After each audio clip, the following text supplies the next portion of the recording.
चलिए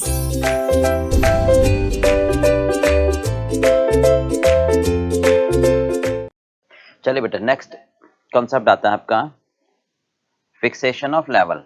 ठीक है, कि हमें इन्वेंट्री कंट्रोल करने के लिए ये जरूरी है कि हम ये ध्यान रखें कि किस लेवल पर हम अपने स्टोर को मेंटेन करें, कब ऑर्डर दें, कितनी क्वांटिटी का ऑर्डर दें।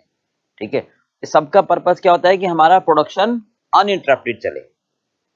तो सबसे पहली बात करते हैं हम रीऑर्डर लेवल की। रीऑर्डर लेवल का मतलब होता है कि व्हेन टू ऑर्डर, हम कब ऑर्डर दें। मतलब स्टोर में अभी आपके पास कितने यूनिट होंगे, हैं, वो स्टोर से मटेरियल आप प्रोडक्शन को भेजोगे। देखो एक बात और ध्यान रखना हमेशा ना, अगर हम बात समझें ऐसे, तो हमेशा क्या होता है कि एक होता है आपके पास स्टोर, ठीक है, और एक होता है आपके पास प्रोडक्शन।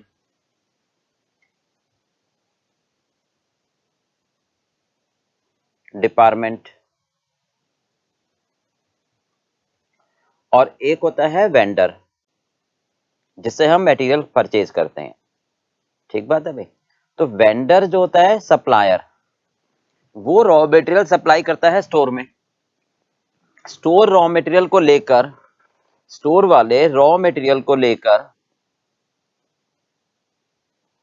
है ना, किसको भेजते हैं धीरे धीरे, प्रोडक्शन डिपार्टमेंट को।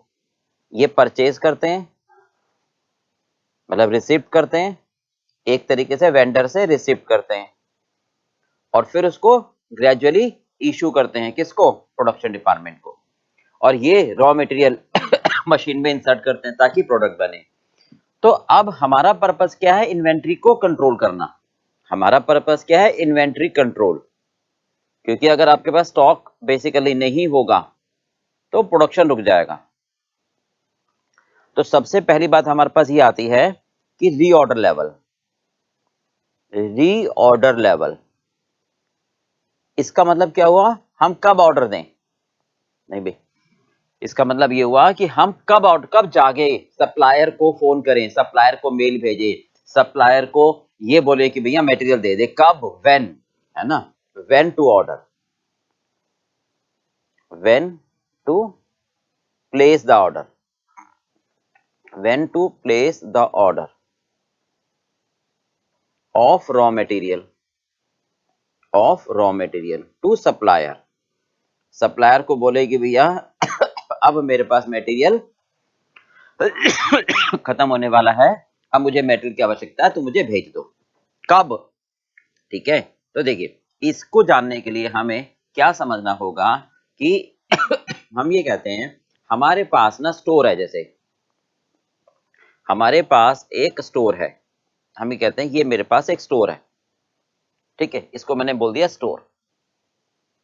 अब स्टोर में मेरे पास ऑलरेडी कुछ ना कुछ यूनिट तो होंगे, नहीं, मान लो मेरे पास स्टोर में ऑलरेडी, मान लो मेरे पास स्टोर में ऑलरेडी 1000 यूनिट है, मान लो मेरे पास स्टोर में ऑलरेडी 1000 यूनिट्स हैं, ठीक है। अब मैं स्टोर से मटेरियल कहां भेज रहा हूं, धीरे धीरे प्रोडक्शन में। ये एट प्रेजेंट मेरे पास है, ये मेरे पास मान लेते हैं एट प्रेजेंट है। तो मैं मटेरियल स्टोर से कहां भेज रहा हूं, प्रोडक्शन वालों को, जैसे जैसे मांग रहे हैं। अब हम चाह रहे हैं जैसे जैसे भेजते चले जाएंगे कम होते चले जाएंगे, नहीं? तो ऑब्वियसली बात है कि आप जीरो जब आ जाओगे तो क्या तब ऑर्डर दोगे। अगर मैं जीरो पर ऑर्डर दूंगा कि जब ये खत्म हो जाएगा तब ऑर्डर दूंगा, तो क्या होगा, प्रोडक्शन रुक जाएगा। क्योंकि ये तो है नहीं कि आप ऑर्डर दोगे और सप्लायर आपके गेट पर खड़ा हुआ होगा, वो कहेगा भाई साहब ऑर्डर देने के बाद मटेरियल आने में टाइम लगता है। भाई आप अपनी गाड़ी में तेल कब डलवाते हो, ये तो नहीं कि जब अपनी गाड़ी में आपके पास कार होगी, स्कूटर हो, है ना, स्कूटी हो, तो उसमें ये तो नहीं कि पेट्रोल आप तब डलवाओगे जब खत्म हो जाएगा। फिर क्या होगा, जब खत्म हो जाएगा तो वहां से लेकर पेट्रोल पंप तक आपको धक्का ले जाना, मार के ले जानी पड़ेगी अपनी गाड़ी, तो वो तो कोई समझदारी नहीं, आपका काम रुक जाएंगे इमरजेंसी के जा रहे होगे तो हम ये चाहते हैं कि कितना लेवल रहे, यानी किस लेवल पर मैं पेट्रोल भरवाने के लिए तैयार हो जाऊं, ताकि मेरा प्रोडक्शन ना रुके, ताकि मेरा प्रोडक्शन ना रुके, ताकि मेरी गाड़ी बंद ना हो। नहीं भाई, तो वो कैसे गणना करेंगे, वो कैसे कैलकुलेट करेंगे, ठीक है। अच्छा, मैं उसके लिए एक 3 चीजें आपको समझनी है बेसिक। क्या क्या? ये बेसिक अंडरस्टैंडिंग आपको समझनी होगी, ठीक है। एक होता है लीड पीरियड। लीड पीरियड का मतलब क्या होता है कि जब मैं ऑर्डर दूं तो सप्लायर कितना टाइम लेगा सप्लाई करने में, ठीक है। और ये होती है यूसेज, कंजम्पशन, यानी हम कितना कंज्यूम कर रहे हैं प्रोडक्शन डिपार्टमेंट में। लीड पीरियड का मतलब क्या होता है कि supplier will take the time to supply the material. Lead period का मतलब क्या होता है कि लीड पीरियड का मतलब होता है कि how much time supplier will take time to supply the material.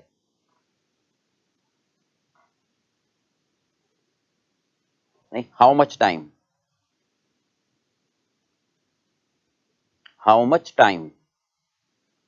नहीं भाई। तो ये कहलाता है हमारा लीड पीरियड कि सप्लायर कहेगा भैया जब भी आप ऑर्डर दोगे 2 दिन लगेंगे, 3 दिन लगेंगे, ठीक है। यूसेज का मतलब क्या होता है? कंजम्पशन। यूसेज का मतलब होता है consumption of raw material in production department. अब ये हम क्या कहते हैं, ये 3 टाइप से होती है बेसिकली। क्या क्या? कि सर कई बार क्या होता है मैक्सिमम, कई बार मतलब क्या होता है कि वर्स्ट पीरियड में, मतलब जब बहुत तगड़ा सीजन होता है तो हर सप्लायर बिजी होता है, नहीं उसको फोन करते हो भाई साहब दे जाओ, हाँ जी दे जाऊंगा, तो वो ज्यादा टाइम ले जाता है। नहीं, तो जब ज्यादा सीजन होता है बेसिकली तो सप्लायर भी ज्यादा टाइम लेता है, नहीं? तो सप्लायर मैक्सिमम टाइम लेता है due to different factor, normal कह सकता हूं सीजन की वजह से, ठीक है। हमारी मशीनें कई बार पुरानी हो जाती हैं, मतलब supplier will take the maximum time to supply the material due to different reason, it may be season, ठीक है। बट कई बार हमारी मशीनें भी ज्यादा मटेरियल कंज्यूम कर जाती हैं, क्यों? वो पुरानी हो जाती हैं ड्यू टू ओल्ड मशीन्स। इसका रीजन ये है भाई, हमारा स्कूटर, हमारी गाड़ी कई बार क्या होता है कि ज्यादा पेट्रोल खाती है, क्यों? पुरानी होगी, हमने मशीन, हमने उस कार की मेंटेनेंस नहीं करवाई टाइम से, है ना। तो मशीनों की मेंटेनेंस कई बार हम नहीं कराते टाइम से, तो वो मशीनें ज्यादा मटेरियल कंज्यूम करती हैं, ठीक है। ये मान कहना चाह रहे हैं। अच्छा, कई बार मिनिमम भी होता है कि सर कम से कम, यानी ऑफ सीजन में खाली बैठे होते हैं वो, भाई साहब बस हम तो आपका इंतजार कर रहे हैं, आप कब ऑर्डर दो, फटाफट फटाफट बना के दे देंगे। नहीं भाई, हमारी मशीनें भी कई बार कम से कम मटेरियल कंज्यूम करते हैं, कब? नॉर्मल, कई रीजन हो सकते हैं, नॉर्मल, न्यू, जब मेरी नई मशीन है और मैं मशीनों को अपडेट रखूं, मतलब मैं पूरा ध्यान रखूं कि भैया हर 6 महीने बाद इनकी मेंटेनेंस करवाओ, जरा भी खराबी हो तुरंत ठीक करवा लो, है ना। तो मशीनें कम कंज्यूम करती हैं, बहुत कम, ठीक है। एक होता है नॉर्मल, कि नॉर्मल सीजन अगर हो, ठीक है, नॉर्मल सीजन अगर हो, ना पीक ना ऑफ, राइट भाई, तब वो नॉर्मल पीरियड कितना लेगा, नॉर्मल मशीन कितना कंज्यूम करेगी। तो ये 3 चीज आपको समझनी है, ओके। तो फॉर एग्जांपल अगर मैं ये मान के चलूं कि मिनिमम टाइम, मान लो सप्लायर कहता है मैं 2 दिन लूंगा जी, कम से कम मुझे 2 दिन तो चाहिए, खाली बैठा हूं फिर भी 2 दिन तो चाहिए, ठीक है। सॉरी, सप्लायर कह रहा है कि मैं 2 दिन तो सप्लाई करने में लूंगा ही लूंगा, खाली बैठा हूं पर फिर भी टाइम तो लगेगा, आप ऑर्डर दोगे आज, बनाऊंगा, नहीं, फिर पैक करूंगा, फिर आपको डिलीवरी दूंगा, तो 2 दिन तो लगेंगे कम से कम, ठीक है। सीजन में ज्यादा से ज्यादा भाई, बहुत ज्यादा भी करें अगर हम मैक्सिमम, ठीक है, तो 4 दिन लगेंगे आप ये मान के चलो, टाइम में इससे ज्यादा टाइम नहीं लगेगा। नॉर्मली हम क्या कह सकते हैं 3 दिन, इनका एवरेज भी दिया हो, नॉर्मली मतलब एक नॉर्मल पीरियड आप समझ के चलो कि 3 दिन में तो आपका ऑन एन एवरेज हर बार आ ही जाता है, राइट। हमारी मशीनें कितना कंज्यूम करती हैं, राइट भाई, वो देखते हैं हम, ठीक है। मिनिमम जब नई मशीन हो तो 5 यूनिट कंज्यूम करती है डेली,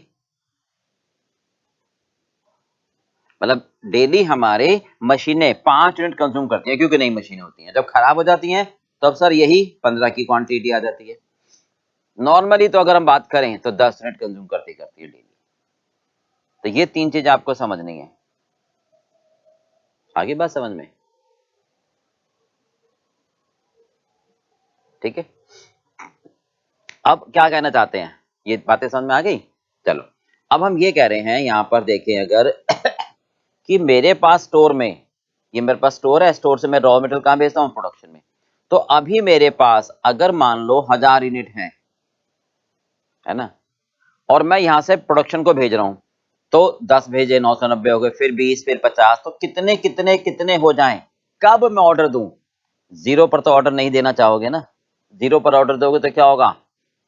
प्रोडक्शन रुक जाएगा, मार्केट में डिमांड पूरी नहीं कर पाओगे, कस्टमर भाग जाएंगे, इनके पास तो आए दिन कभी माल ही नहीं होता है ना। तो नहीं, तो रॉ मटेरियल इन्वेंट्री कंट्रोल आपके लिए जरूरी है ताकि मार्केट में बने रहो। तो आप एक ऐसा लेवल फिक्स करना चाहोगे नहीं, ताकि आप सेफ रहो। आप सोचोगे यार अगर मैं इस लेवल पर ऑर्डर दूं, हम क्या बात कर रहे हैं? रीऑर्डर लेवल, यानी किस लेवल पर ऑर्डर दें, किस लेवल पर ऑर्डर दें, कितना वो मैंने कर लिया, इकोनॉमिक ऑर्डर क्वांटिटी, कितना ऑर्डर दूं वो मैंने कर लिया। ठीक है, कब ऑर्डर दे? व्हेन, भी मैं गाड़ी में पेट्रोल कितना डलवाऊं वो मैंने देख लिया, कब डलवाऊं? ठीक है, इसका मतलब है कब डलवाऊं, कब ऑर्डर दें। ओके, तो मैं ये सोचूंगा कि यार आज अगर मैं ऑर्डर देता हूं, आज अगर मैं ऑर्डर देता हूं तो सप्लायर वर्स्ट से वर्स्ट, मतलब बुरा से बुरा क्या होगा, 4 दिन में सप्लाई करेगा, इससे ज्यादा तो नहीं। मेरी मशीनें भी ज्यादा से ज्यादा 15 यूनिट कंज्यूम करेंगी, इससे ज्यादा तो नहीं। नहीं भाई, भाई आप कब गाड़ी में पेट्रोल डलवाओगे? आप सोचोगे यार कहीं पर भी मैं खड़ा हो जाऊं तो वहां से पेट्रोल पंप देखूंगा कितनी दूर है ना, वहां से पेट्रोल पंप कितनी दूर है। आप पूरे एरिया का नेविगेशन पे देख लोगे यार, कहीं पर भी मेरी गाड़ी में पेट्रोल अगर खत्म हो गया तो इस यहां से तो जल्दी, जरूर तो नहीं यहीं खत्म हो, मैं ऐसी जगह ढूंढ रहा हूं कि जहां से पेट्रोल पंप ज्यादा से ज्यादा दूर हो, इससे ज्यादा तो खराब कंडीशन नहीं होगी ना। है भी, तो वो मैंने देख लिया 4 दिन यानी 4 kilometre.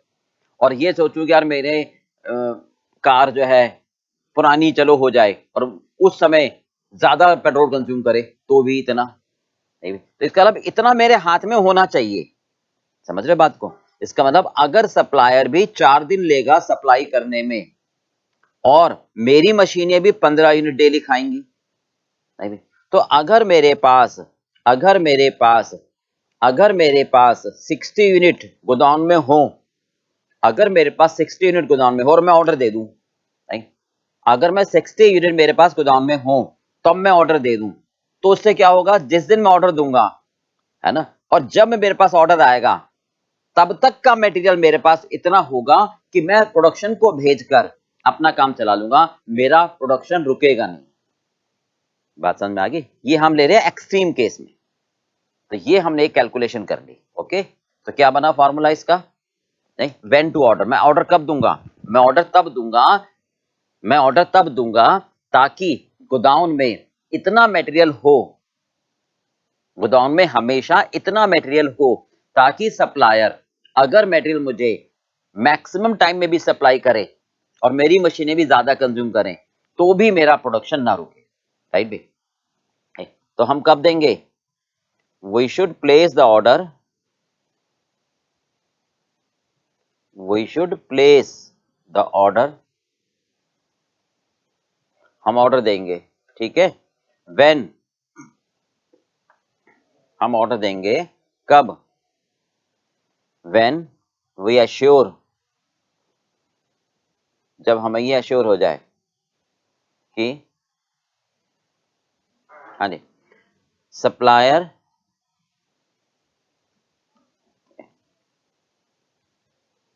We have sufficient, we have sufficient inventory, हमारे पास इतनी इन्वेंट्री है, ठीक है, इन स्टोर, राइट भाई, to meet the requirement of production department. Right भाई, हम मान के चलेंगे सप्लायर भी ज्यादा टाइम लेगा, सप्लायर विल टेक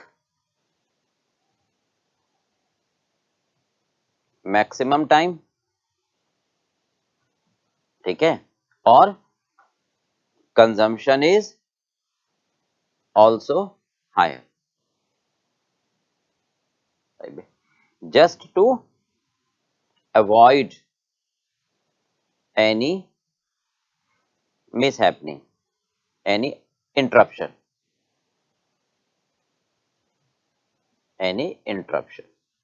ठीक है भाई। तो इसका मतलब हमारे पास कितना स्टॉक होना चाहिए गोदाम में, ताकि सप्लायर जब ऑर्डर दे, ठीक है, तो उतना मेरे पास सफिशिएंट हो, यानी मैक्सिमम लीड पीरियड, ठीक है, इसको बोलते हैं reorder period, okay, by supplier, और मैक्सिमम कंजम्पशन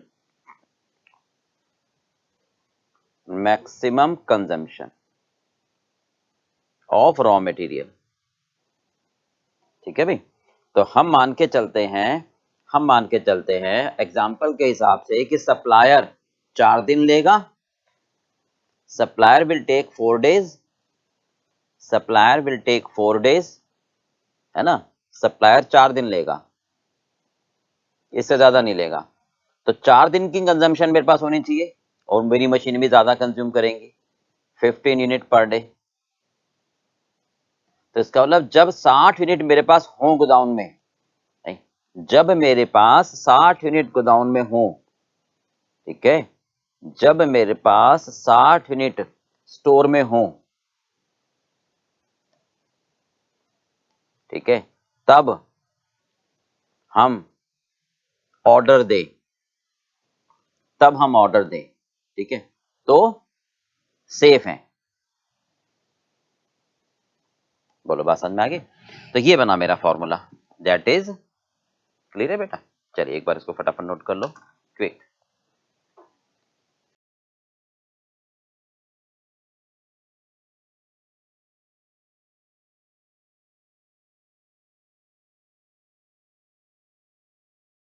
चलिए नेक्स्ट हमारे पास आता है maximum level,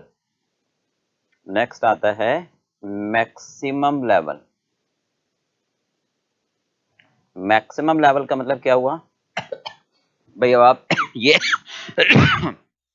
back of the mind रखना चाहोगे ना कि मैं, मतलब इतना तेल दिमाग में रखोगे कि इतने पैसे रखूं, नहीं कि कितना तेल डलवाऊं कि ओवर ना हो जाए। भाई आप पेट्रोल पंप पर कितना तेल डलवाओगे गाड़ी में, है ना, ताकि ऐसा ना हो कि भैया वो बाहर निकले। तो स्टोर में आप हमेशा एक लेवल फिक्स करके चलोगे कि कभी भी आपके पास इतना मटेरियल ना आ जाए, स्टोर में कभी भी ये कंट्रोल लेके चलोगे कि यार इतना मटेरियल ना आ जाए कि आपको एक और स्पेस किराए पे लेना पड़ जाए। बहुत ध्यान सुना भाई, मेरे पास मान लो स्टोर में, ठीक है, 5 कमरे हैं, है ना, 1 2 3 4 5, ठीक है, ये है मेरे पास। तो अब मैं ये देखूंगा ना कि मैंने ऑर्डर दिया है, तो सप्लायर तो ऑर्डर ले भेज देगा मुझे, पर मेरे पास रखने की जगह नहीं होगी, तो मटेरियल बाहर रोड पे तो नहीं रखोगे, पार्क में तो नहीं रखोगे, है ना, खराब हो जाएगा। तो भाई पहले से सोच के चलते ना कि आपको इतना ऑर्डर देना है, समझ के बात भाई। तो जितना आपके पास स्पेस हो उतना ही मटेरियल होना चाहिए, यानी material lying in godown should be according to space, समझ के बात भाई। इसका मतलब है कि हमारे पास ऐसा अरेंजमेंट हो कि मटेरियल ओवर स्टॉकिंग ना हो, राइट भाई, यानी ऑर्डर, ठीक है, ऐसे हो कि हमारे पास स्पेस कम ना पड़े, नहीं, space should be sufficient, overstocking ना हो, टू अवॉइड ओवर स्टॉकिंग। तो पहले से योजना बना के चलोगे ना, नहीं भाई, कि आपने घर में आटा है, मैदा है, सूजी है, दालें हैं, तो इतना आटा मंगाओगे कि आपके पास जो बर्तन है वो सफिशिएंट हो, अब आटा आ गया, किचन में रखने की जगह नहीं है, तो ड्राइंग रूम में तो नहीं रखोगे ना फिर उसको, वो वाली बात। तो कितने लेवल पर हमेशा रखा रहना चाहिए, इससे ज्यादा नहीं होना चाहिए, ठीक है। आप ध्यान से देखो इसको, हमने कहा था कि आप 60 पर, जैसे एग्जांपल में कहा था कि 60 यूनिट पर आप दोबारा ऑर्डर दे रहे हो, है ना। हमने क्या निकाला था अभी एग्जांपल में कि भाई जब आपके पास 60 यूनिट हो तो आप दोबारा ऑर्डर दे दो फॉर एग्जांपल, नहीं भाई, यानी इस लेवल पर दोबारा ऑर्डर दोगे, इस लेवल पर सप्लायर को बोलोगे ऑर्डर दे जा, ठीक है। ये रीऑर्डर लेवल है, ये आपका रीऑर्डर लेवल है, ये आपका रीऑर्डर लेवल है। तो आप कितने यूनिट का ऑर्डर दोगे, कितने यूनिट का ऑर्डर दोगे, वो ईओक्यू, उसको बोलते हैं रीऑर्डर क्वांटिटी। आपने सपोज मान लो 200 यूनिट का ऑर्डर दिया एक बार में, है ना, ठीक है। तो आपके पास 260 हो जाएंगे, आपके पास 260 हो जाएंगे, बात समझ में आ रही है। अभी 60 पर ऑर्डर दे रहे हो, 60 पर ऑर्डर दे रहे हो, ठीक है, कितना 200, तो सप्लायर विल सप्लाई 200 यूनिट। तो क्या आप सोचोगे क्या आपके पास 260 के रखने की जगह है?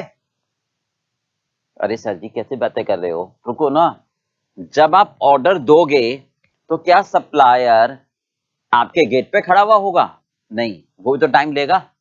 नहीं, अब मुझे मैक्सिमम निकालना है, मुझे मैक्सिमम लेवल निकालना है, नहीं तो मैं सोचूंगा सप्लायर, मैं सोचूंगा सप्लायर भी अगर बहुत जल्दी सप्लाई कर दे और मेरी मशीनें भी कम से कम मटेरियल कंज्यूम करें, नहीं भाई, मेरी मशीनें भी कम से कम मतलब सब इफेक्टिव हो, कि यार मेरी मशीनें भी बड़ी नहीं हो, ठीक है, और सप्लायर भी चुस्त दुरुस्त हो, तभी तो मैक्सिमम लेवल निकलेगा। तो सप्लायर मान लो सप्लाई करने में देरी ना करे, ठीक है, और वो भाई 2 दिन में सप्लाई कर दे और मेरी मशीनें भी 5 यूनिट कंज्यूम करें सपोज, नहीं भाई, तो सप्लायर 2 दिन में सप्लाई कर देगा और मेरी मशीनें 5 यूनिट कंज्यूम करेंगी, नहीं समझ रहे बात को। तो इसका मतलब 60 यूनिट पर 200 का ऑर्डर दोगे तो आपके पास 260 हो जाएंगे, आपके पास 260 हो जाएंगे। पर जब ऑर्डर आएगा, ठीक है, तब तक आप इतना खा चुके होगे, नहीं भाई। तो हम ये कहना चाह रहे हैं कि सर जी कभी भी ना 250 तक की कैपेसिटी रखो, इसका मतलब अगर आपके पास 250 से ज्यादा ऑर्डर आ गया मटेरियल का तो रखोगे कहां पर, आगे बात समझे। तो क्या बना फॉर्मूला, 60 यूनिट क्या बनाया, रीऑर्डर लेवल, 60 कहलाया मेरा रीऑर्डर लेवल, जिस समय मैं दोबारा ऑर्डर दूंगा, जितना ऑर्डर दोगे रीऑर्डर क्वांटिटी। तो ये मेरा लेवल, ये मेरा एक फिक्स, ये मेरा स्टोर में मटेरियल आ जाएगा। पर जब ये आएगा तब तक मैं कंज्यूम कर चुका हूंगा, क्योंकि मुझे मैक्सिमम निकालना है तो मिनिमम माइनस करूंगा, यानी minimum consumption of raw material, ठीक है। और सप्लायर भी मिनिमम टाइम लेगा, मिनिमम लीड पीरियड। मतलब क्यों मिनिमम ले रहे हैं, क्योंकि मान के चल रहे हैं कि जब मैक्सिमम निकालेंगे तो मिनिमम माइनस करेंगे तभी तो मैक्सिमम आएगा, ठीक है। यानी 60 यूनिट पर अगर मैं ऑर्डर दूं, सपोज 200 यूनिट का ऑर्डर दूं, तो मेरे पास 260 हो जाएंगे। तो मैं चाहूंगा कि मेरे पास 2000 स्पेस हो, सर नहीं नहीं नहीं, जब आप 60 पर ऑर्डर दोगे और वो 200 ऑर्डर सप्लाई करेगा, जिस दिन वो ऑर्डर देगा, नहीं तब तक आप कुछ कंज्यूम कर चुके होगे। तो मान के चलते हैं कि सप्लायर भी 2 दिन से पहले तो देगा नहीं, है ना, और मेरी भी मशीनें कम से कम 5 यूनिट कंज्यूम करेंगी। इसका मतलब इतना मैक्सिमम लेवल है, यानी हम अपने पास स्पेस 250 तक का रख रहे हैं, यानी जो स्पेस है वो इतने तक का होना चाहिए। सोचो अगर मैं ये नहीं करता और ऐसे ही रैंडमली ले लेता 260, तो मुझे एक स्पेस और किराए पे लेना पड़ता, या फिर मटेरियल में वापस करता, या कहीं और आउटसोर्स करता, तो बेफालतू में पैसे लगते, वो मतलब है। आगे बात समझ में। तो मैक्सिमम लेवल का मतलब इतना लेवल फैक्ट्री में होना चाहिए ताकि स्पेस का अरेंजमेंट हो, स्पेस हमारा सफिशिएंट हो, ताकि मटेरियल हमारा ओवर स्टॉकिंग ना हो। बोलो क्लियर हो गया बेटा? चल इसको एक बार नोट कर लो फटाफट से।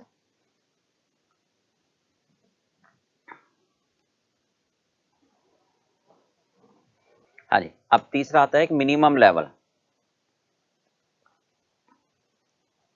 मिनिमम लेवल, ठीक है, क्या मतलब है इस बात का?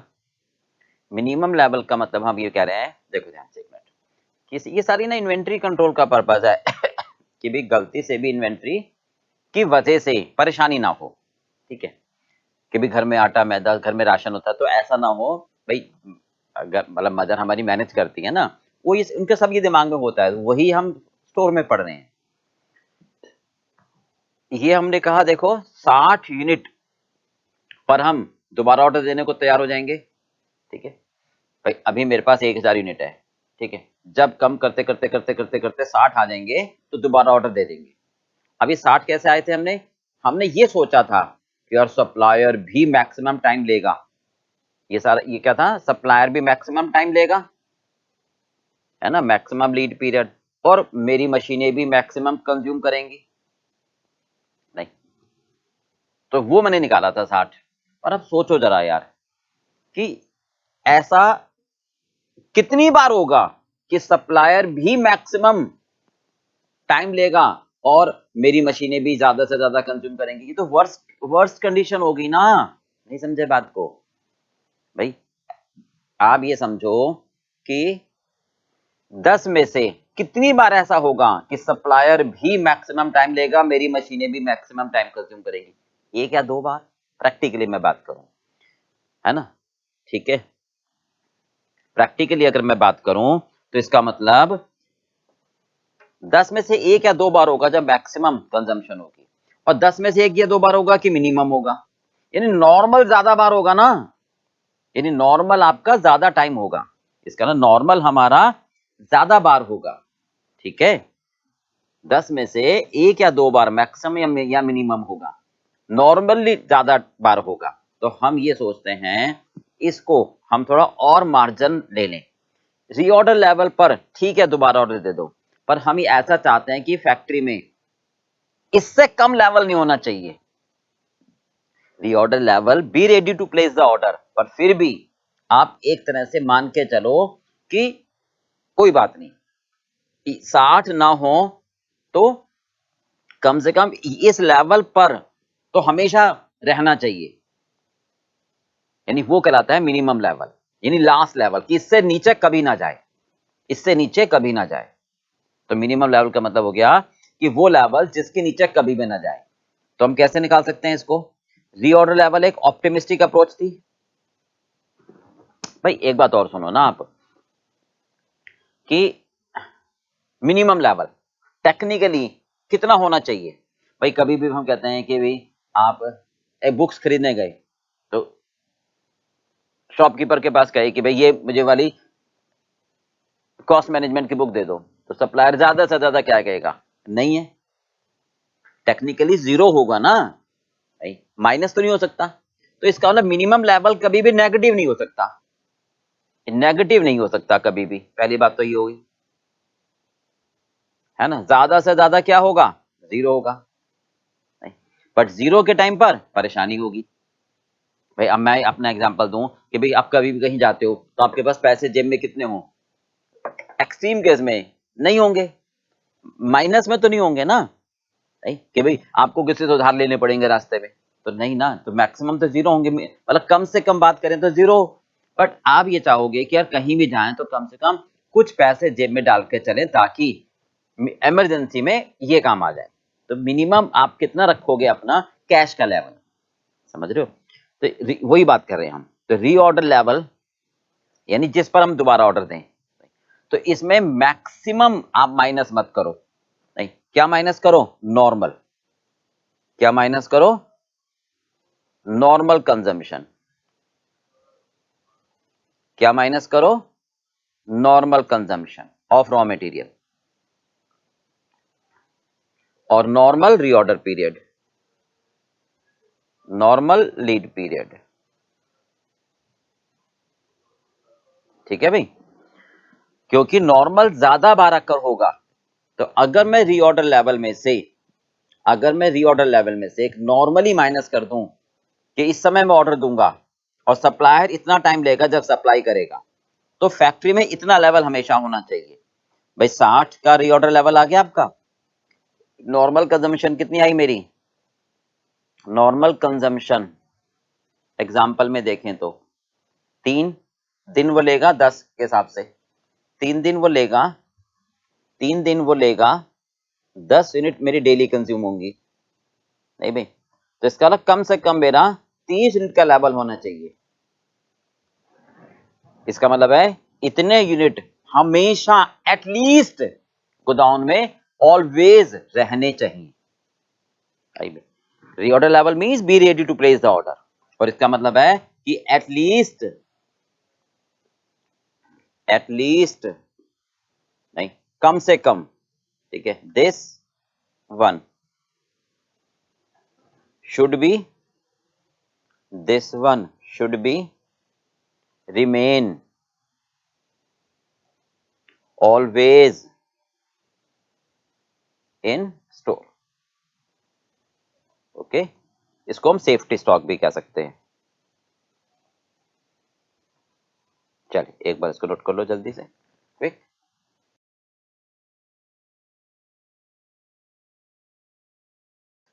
आगे है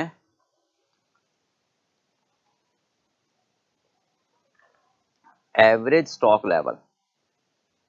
ठीक है, इसका सिंपल सा मतलब होता है ऑन एन एवरेज हमारे पास कितना स्टॉक रहता है at every moment of time. ठीक है, तो ये मैंने आपको पहले भी बताया था। मिनिमम बिल्कुल सिंपल है, मिनिमम स्टॉक कम से कम स्टॉक रखोगे, है ना, प्लस मैक्सिमम स्टॉक,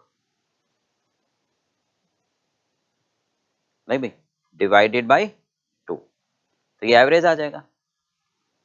ठीक है भाई, मिनिमम कितना होगा, मैक्सिमम कितना होगा, ठीक है, राइट, ऑलवेज, तो ये नॉर्मल हमेशा रहता है। ठीक है, एक और दूसरा अप्रोच है मिनिमम स्टॉक लेवल।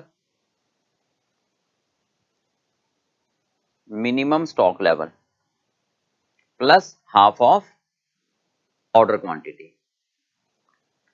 नहीं भाई, मतलब हम, ये दूसरी अप्रोच है, दोनों में से आप कोई भी फॉर्मूला अप्लाई कर सकते हो, या ये दोनों भी, पर दोनों से आंसर अलग अलग आएगा। दो अप्रोच है। हम ये कह के चलते हैं कि भी देखो normally half of EOQ हमेशा गोदाम में रहता है, ये आपको बता ही चुके हैं। नहीं, इसका कॉन्सेप्ट तो हो चुका ना भाई, जैसे हमने शुरू में कहा था कि आप यहां पर हो, नहीं तो ऑर्डर देते देते आप 0 पर आ जाओगे। नहीं तो ये तो कहा था कि 0 प्लस ऑर्डर क्वांटिटी दोनों का हाफ, तो ये रीऑर्डर क्वांटिटी का हाफ आ गया था, ध्यान है ना। बट 0 पर आप ऑर्डर नहीं देते ना, आप हमेशा कुछ ना कुछ मिनिमम रखते हो। ठीक है, तब एवरेज स्टॉक आ गया था minimum stock level plus half of reorder quantity. Reorder quantity का है या ईओ क्यू का है, बात एक ही है। ठीक है, ये सेकेंड अप्रोच हो गई। चल, इसके बाद आता है डेंजर लेवल।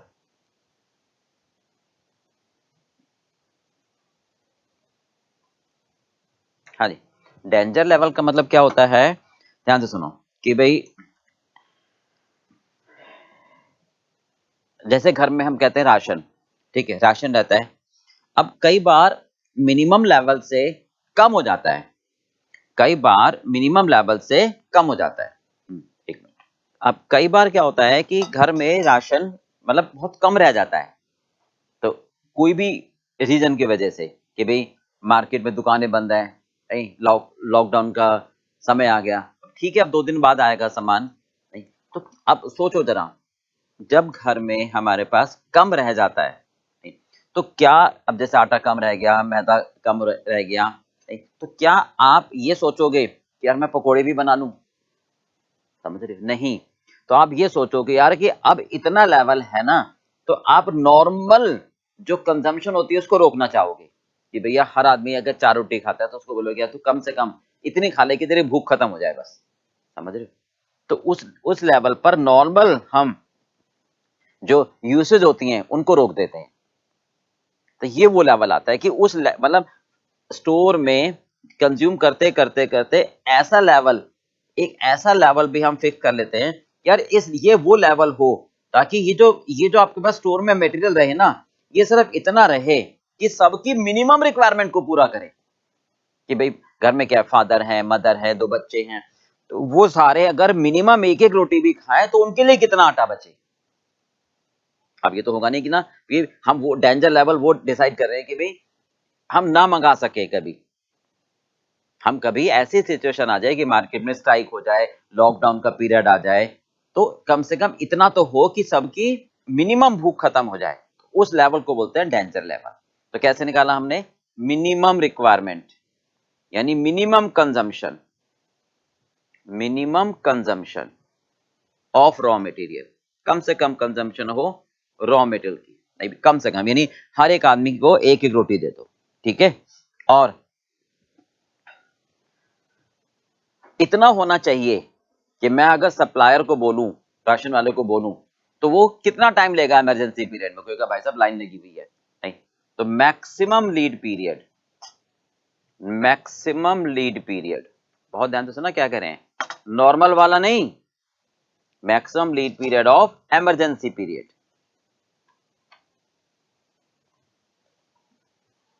जो इमरजेंसी पीरियड में सबसे ज्यादा टाइम लेगा, इमरजेंसी पीरियड में वो सबसे ज्यादा टाइम लेगा और हमारी मिनिमम कंजम्पशन होगी, ठीक है भाई, वो हमारी मिनिमम कंजम्पशन होगी, ठीक है।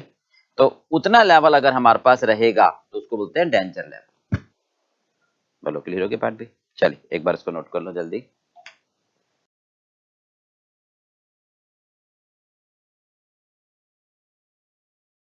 इसको हम ऐसे देख सकते हैं, danger level is the level, है ना, वेयर,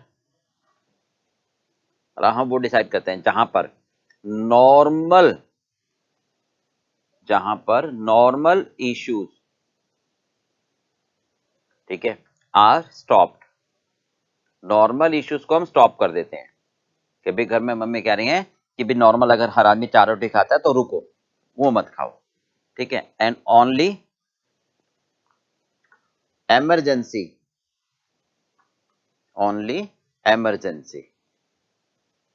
इश्यूज आर मेड, केवल इमरजेंसी इश्यूज आपको दी जाएंगे, मतलब कम से कम आपको इतनी रोटी खानी है। तो ये वो लेवल फिक्स करते हैं कि भाई इतना आटा तो हो कि घर में चारों के लिए एक एक रोटी का आटा बचा हुआ हो, ठीक है, वो कहते हैं डेंजर लेवल। अच्छा, एक होता है बफर स्टॉक, एक होता है आपके पास बफर स्टॉक। हम इसको ये कहते हैं, ये कंपनी की पॉलिसी के हिसाब से होता है कि कई बार हमारे पास कोई एक सडन बाहर से ऑर्डर आ सकता है, कई बार हम ये सोच के चलते हैं कि यार कहीं ना कहीं हमारे पास एक ऐसी जगह होनी चाहिए कि अगर बाई चांस हमारे पास आउट ऑफ कंट्री और एक ऑर्डर आ जाता है, इमरजेंसी कोई ऑर्डर आ जाता है, कोई एक्स्ट्रा ऑर्डर आ जाता है, कोई घर में मेहमान आ जाते हैं, नहीं, तो उनके खाने के लिए सामान अलग से कहीं रखा हुआ हो, तो ये कहते हैं buffer stock means extra stock of raw material, to be kept maybe for sudden order, कोई अलग से कोई ऑर्डर आ गया, नहीं, कोई घर में गेस्ट आ गए उनके लिए, या मैं ऐसा कहूं प्रैक्टिकल बात करूं कि हम के लॉन्ग रूट पर जा रहे हैं, ठीक है, कि जंगल में जा रहे हैं लॉन्ग रूट पर, अब हमने गाड़ी भरवा तो ली, पूरा टैंक भरवा लिया, पर वहां में अंदाजा नहीं है कि यार कहीं जंगल में अगर ऐसी जगह फंस गए कि पेट्रोल पंप ना मिल पाए, तो हम एक या दो पीपे गाड़ी में रख लेंगे पेट्रोल के, समझ। तो जो एक या दो पीपे आप गाड़ी में रख लोगे उसको बोलते हैं बफर स्टॉक। नॉर्मल केस में नहीं रखोगे, सिटी में जा रहे हो तो, है ना। तो ये वही बात है कि जब कंपनी में ये अंदाजा हो जाता है कि यार कोई भी ना ऑर्डर आ सकता है इस समय, तो उस ऑर्डर को पूरा, अब पता नहीं भी आए, बट उस ऑर्डर को पूरा करने के लिए मैं नॉर्मल मेटेरियल को डिस्टर्ब नहीं करूंगा, तो अलग से मैं मेटेरियल रख लूंगा, that is called buffer stock. Clear, चलिए नोट कर लो इसको। मैक्सिमम स्टॉक लेवल में एक फॉर्मूला और होता है, ठीक है, जिसको बोलते हैं हम इकोनॉमिक ऑर्डर क्वांटिटी, मतलब reorder quantity plus safety stock level,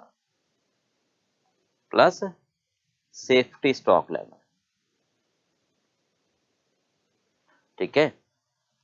मतलब अगर ये दो चीजें दी हो तो भी हम मैक्सिमम लेवल कैलकुलेट कर सकते हैं। अनदर अप्रोच है कि हम एक बार में कितने यूनिट का ऑर्डर दे रहे हैं, ठीक है, ये वाला, राइट भी। और इसको हम रीऑर्डर लेवल माइनस मिनिमम वाले को सेफ्टी स्टॉक लेवल बोल देते हैं।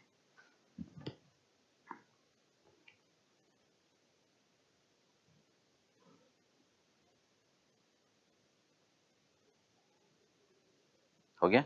चलिए अब एक बार ध्यान से देखो जरा, अगर हम समझें, है ना, तो रीऑर्डर लेवल में क्या था, maximum reorder period, maximum consumption. ध्यान से देखना हम क्या कहना चाह रहे हैं, ठीक है।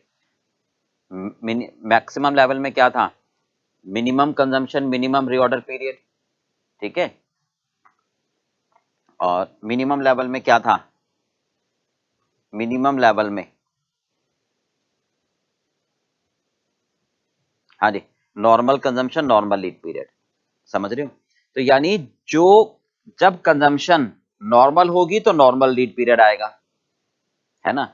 जिस भी फॉर्मूले में कंजम्पशन मिनिमम होगी तो मिनिमम रीऑर्डर पीरियड आएगा, जिसमें भी कंजम्पशन मैक्सिमम होगी तो मैक्सिमम रीऑर्डर पीरियड आएगा। आगे बात समझ में। तो ये बात हमेशा आप ध्यान रखना फॉर्मूले को ध्यान में रखते हुए, ठीक है। कंजम्पशन, कंजम्पशन, ठीक है, अगर मैक्सिमम है तो, हाँ जी, रीऑर्डर पीरियड लीड पीरियड, तो लीड टाइम, तो लीड टाइम भी मैक्सिमम आएगा। कंजम्पशन अगर मिनिमम है तो लीड टाइम भी मिनिमम आएगा। कंजम्पशन अगर नॉर्मल है तो लीड टाइम भी नॉर्मल आएगा। हो गया, ये बस जस्ट टू लर्न। क्लियर है बेटा। चलिए अब इसको एक बार नोट कर लो, फिर हम अगले कॉन्सेप्ट की तरफ आते हैं।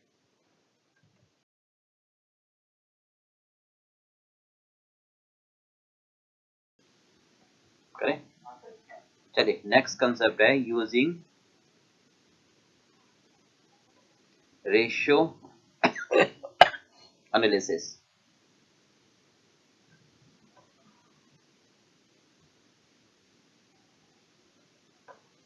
हाँ जी, ये क्या कहना चाहते हैं हम, इसमें सबसे पहले आता है पार्ट एक, inventory turnover ratio. Inventory turnover ratio, inventory turnover ratio, इसका मीनिंग क्या है इन्वेंट्री टर्नओवर रेशियो का। जैसे आपने पहले पढ़ा होगा डेटर टर्नओवर रेशियो, है ना, तो ये है स्टॉक टर्नओवर रेशियो। टर्नओवर का मतलब आना जाना, जैसे लेबर टर्नओवर अब आगे पढ़ेंगे कि आना जाना, ठीक है।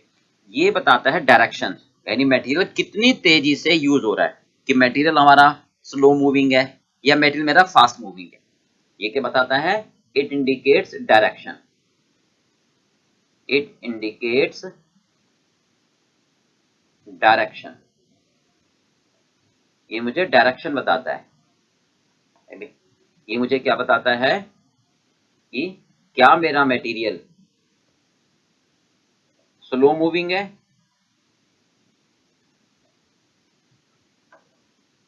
या फास्ट मूविंग है।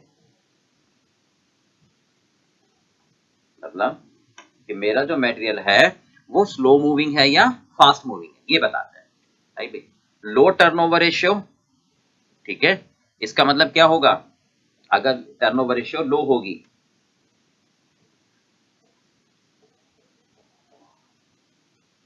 लो टर्नओवर रेशियो, इसका मतलब यह है, हाँ जी, कि मटेरियल मेरा यूज कितनी बार हो रहा है, डायरेक्शन बताएगा, ठीक है। एक मिनट, जैसे मैं पहले फॉर्मूला समझा दूं आपको। कॉस्ट ऑफ मटेरियल कंज्यूम्ड कैसे निकालेंगे हम, cost of raw material consumed, कितना मैंने रॉ मटेरियल कंज्यूम किया, ठीक है, कितना मैंने रॉ मटेरियल कंज्यूम किया, ठीक है। हाँ जी, divided by average stock, divided by average stock. अब पीरियड सेम होना चाहिए इन ए मंथ, ये अगर एक मंथ में होगा तो एवरेज स्टॉक महीने का होगा, तो इन ए पीरियड, राइट, पीरियड आपका सेम हो, ये नहीं हो कि ये 12 महीने और ये 1 मंथ। अच्छा, रॉ मटेरियल कंज्यूम कैसे निकालोगे आप? रॉ मटेरियल कंज्यूम कैसे निकालोगे? Opening stock of raw material, opening stock of raw material, ठीक है, प्लस परचेजेस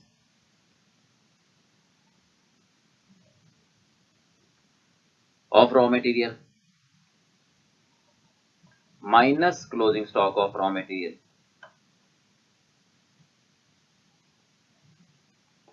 तो ये मेरे पास क्या आ जाएगा? कंजम्पशन, ये आ जाएगा कंजम्पशन, ठीक है। Opening stock of raw material cost, okay. Average stock कैसे निकालोगे आप?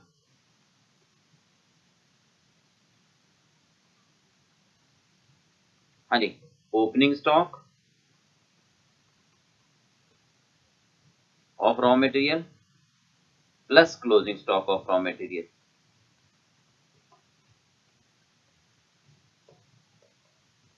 डिवाइडेड बाई 2, ठीक है बेटा। अच्छा, एक बार इसको नोट करो जरा।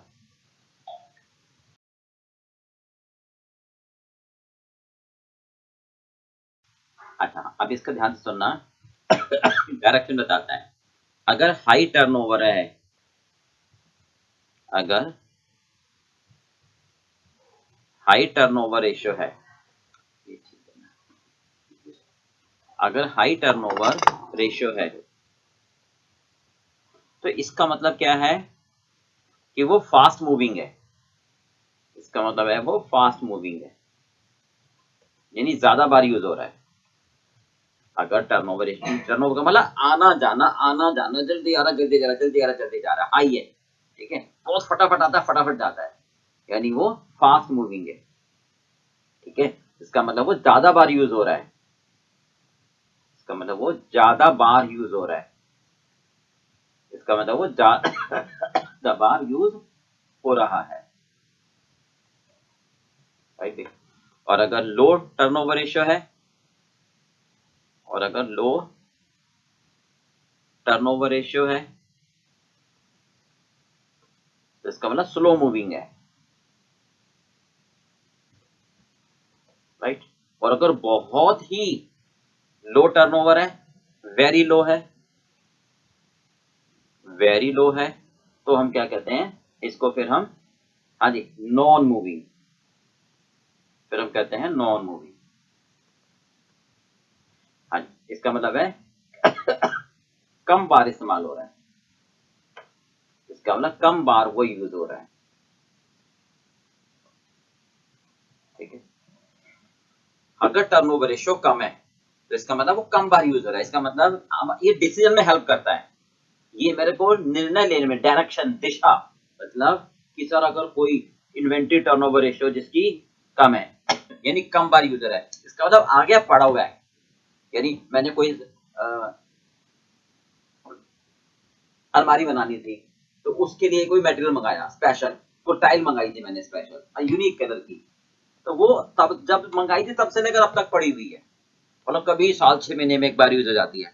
तो जिस मटेरियल का टर्नओवर कम हो, यानी इसका मतलब हुआ कि मेरा पैसा उसमें काफी ब्लॉक रहता है, तो ऐसे मटेरियल को आप आइडेंटिफाई करो और जल्द से जल्द उसको हटाने की कोशिश करो, क्योंकि जितना वो पड़ा रहेगा उतना स्पेस घेरेगा, उतना मेरा पैसा ब्लॉक रहेगा, उसको रखने का खर्चा अननेसेसरी आता रहेगा, समझ गए। तो ये मुझे डिसीजन लेने में हेल्प करता है।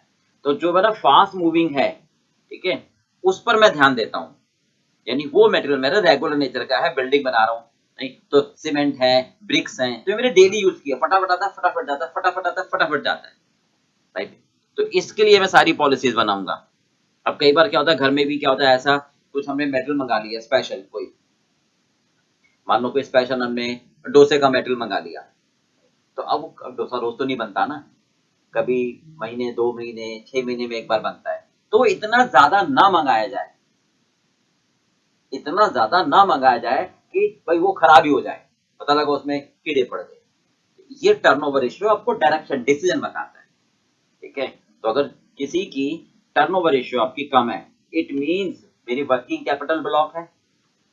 हाँ जी, इट मींस मेरी वर्किंग कैपिटल ब्लॉक है,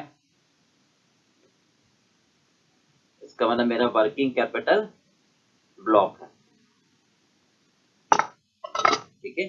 मेरा वर्किंग कैपिटल ब्लॉक है, मेरा स्पेस ऑक्यूपाई हो रहा है, मेरा स्पेस ऑक्यूपाइड हो रहा है,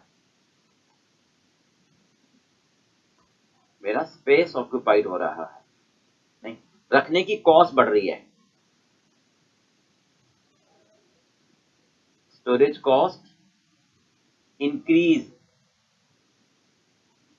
अननेसेसरी, बेफालतू में, अननेसेसरी, राइट। तो हमारा पर्पस क्या होगा, ऐसे को ट्राई करें, try to settle as soon as possible, जितना जल्दी हो उसका निपटारा करें, ठीक है भाई।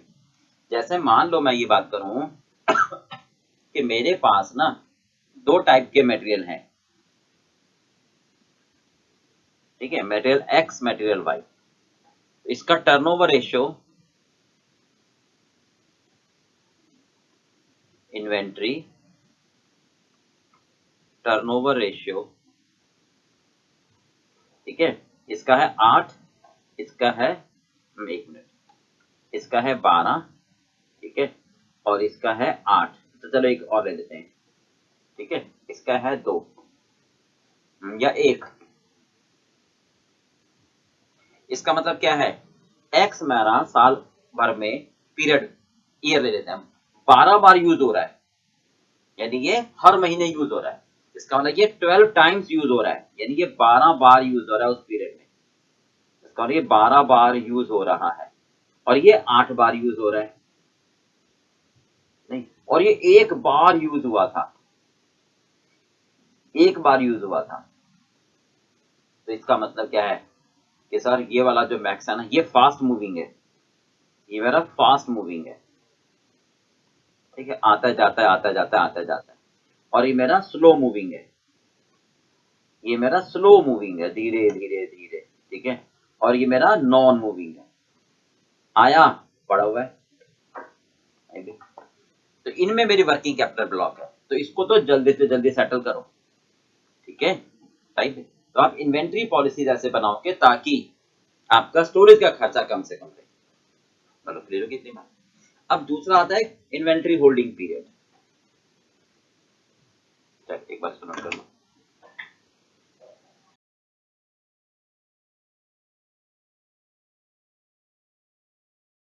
अब आता है इन्वेंट्री होल्डिंग पीरियड, दूसरा है आपका इन्वेंट्री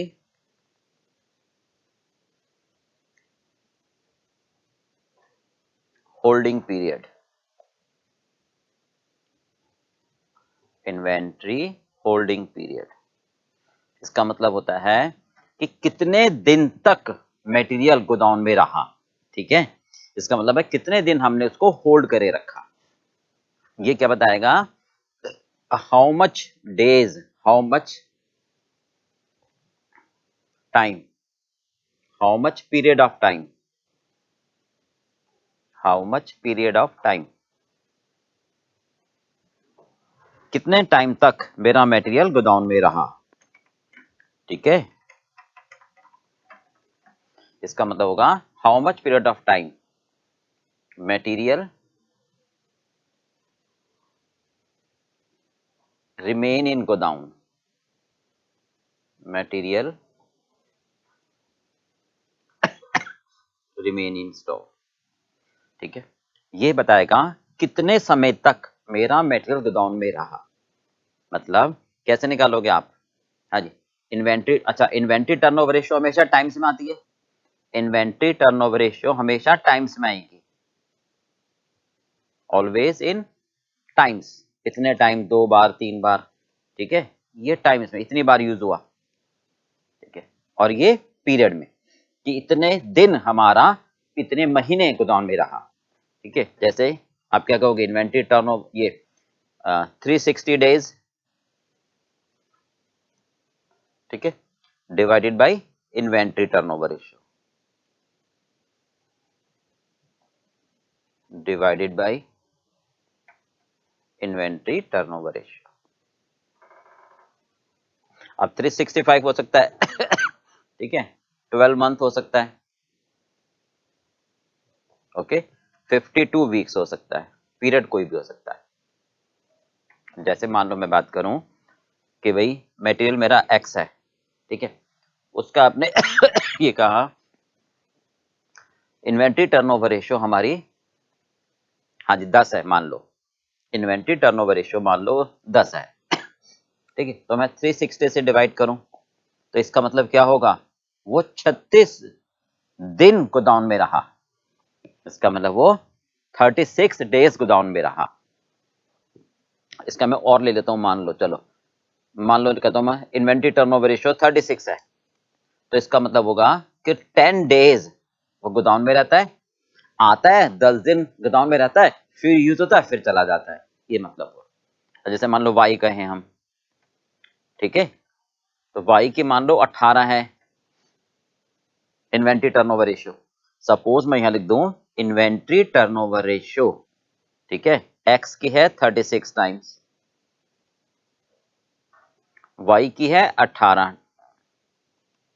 नहीं, तो इसका मतलब वो 18 बार यूज हुआ है, 36 बार यूज हुआ है, ये यूसेज बताएगा। तो 18 बार अगर यूज हुआ है तो इसका मतलब पूरे साल भर में वो क्या कहते हैं 18 बार यूज हुआ है, यानी हर 20 दिन के बाद यूज होता है वो, यानी इसका जो साइकिल है वो 20 दिन का, यानी 20 दिन तक वो ब्लॉक रहता है, और ये 10 दिन तक ब्लॉक रहता है। बात समझ में आ गई, यानी 10 दिन के बाद फिर यूज हो जाएगा, फिर 10 दिन के बाद यूज हो जाएगा, यानी हर 10 दिन तक गोदाम में रहता है, ये मतलब हुआ। तो जितना इन्वेंट्री होल्डिंग पीरियड आपका कम होगा, जितना इन्वेंट्री होल्डिंग पीरियड आपका कम होगा, उतना वो फास्ट मूविंग कहलाएगा, ठीक है। एज इन्वेंट्री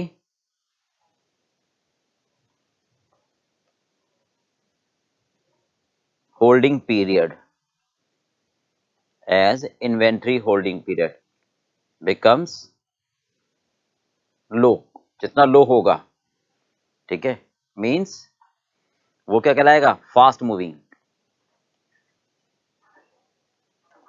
यानी इसका मतलब ये होगा इतने दिन, इसका मतलब होगा इतने दिन वो गोदाम में स्टे करता है, यानी इट इंडिकेट्स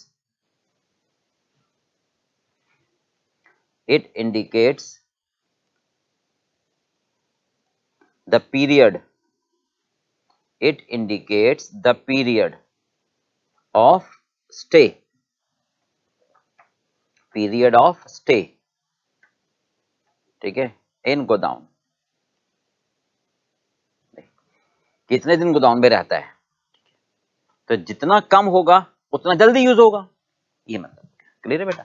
चल 360 से करोगे तो डेज में आएगा, 12 से करोगे तो मंथ में आएगा, 52 से डिवाइड करोगे तो वीक में आएगा, ठीक है। चलिए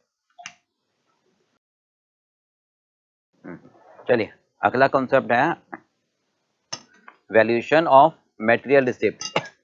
देखिए जब भी हम मटेरियल सप्लायर से परचेज करते हैं तो हम ये जानना चाहते हैं कि मेरी एक्चुअल मटेरियल कॉस्ट कितनी है, ठीक है, उसको बोलते हैं वैल्यूएशन ऑफ मटेरियल रिसिप्ट। तो इसमें कुछ आइटम आती है, ट्रेड डिस्काउंट, कैश डिस्काउंट, ठीक है, क्वांटिटी डिस्काउंट, सब्सिडी कुछ हमको रिश्वत दे रहे हैं, कोई हमारी पेनल्टीज हैं, ये सारी चीजें, तो एक एक करके हम समझ लेते हैं, ओके। तो सबसे पहले तो सिंपल आ जाएगा कॉस्ट ऑफ परचेज, सबसे पहले क्या आ जाएगा, जितना मेटल मैंने खरीदा। अच्छा एक मिनट, मैं इसको आपको स्टेटमेंट के हिसाब से भी समझाता चला जाता हूं। हम इसको ऐसे दिखाएंगे, statement of cost of material, right भाई। तो जितना भी रॉ मेटेरियल मैं परचेज करूंगा, raw material purchase cost, raw material purchase cost, ठीक है, वो आ जाएगी। नहीं, इसमें जो मैंने कार्टेज या फ्रेट पे किया होगा लाने में, कार्टेज और फ्रेट वो ऐड हो जाएगा। ओके, ठीक है। अब एक एक करके आइटम को हम समझते चले जाते हैं। देखो क्या क्या, सबसे पहले ट्रेड डिस्काउंट। ट्रेड डिस्काउंट का मीनिंग क्या होता है पहले वो समझो। वो डिस्काउंट, ट्रेड यानी व्यापार, यानी वो जो सप्लायर है ना, उसने डिक्लेयर कर दिया कि भाई ऑफ सीजन है, मैं सबको 2% का डिस्काउंट दे रहा हूं।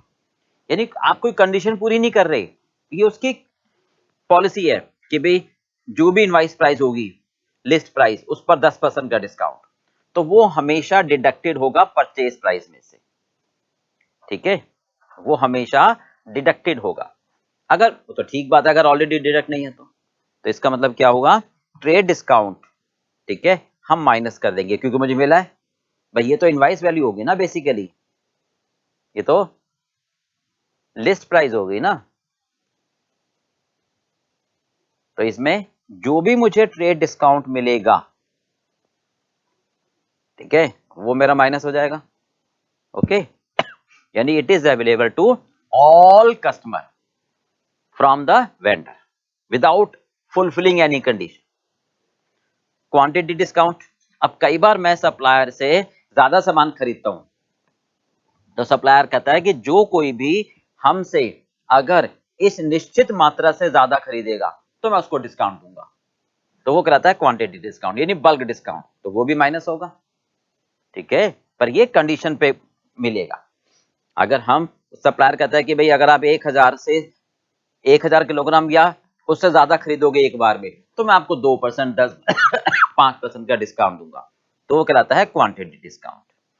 कैश डिस्काउंट, ठीक है, ये क्या होता है, अगर सप्लायर कई बार ये कहता है कि आप तुम ना मेरी पेमेंट रोक के चलते हो, एक एक महीना, दो दो महीने, तो मुझे नकद पैसे दे दो, नकद नारायण दे दो, तो मैं आपको 2% का डिस्काउंट और दे दूंगा, क्योंकि मेरे पास पैसे नकद आ जाएंगे तो मेरा बैड डेट्स की संभावना खत्म, उस पैसे से मैं कहीं और बिजनेस कर लूंगा और मैं और माल खरीदूंगा, मैं अपना बिजनेस बढ़ाऊंगा, तो मुझे वो डिस्काउंट देता है, ठीक है।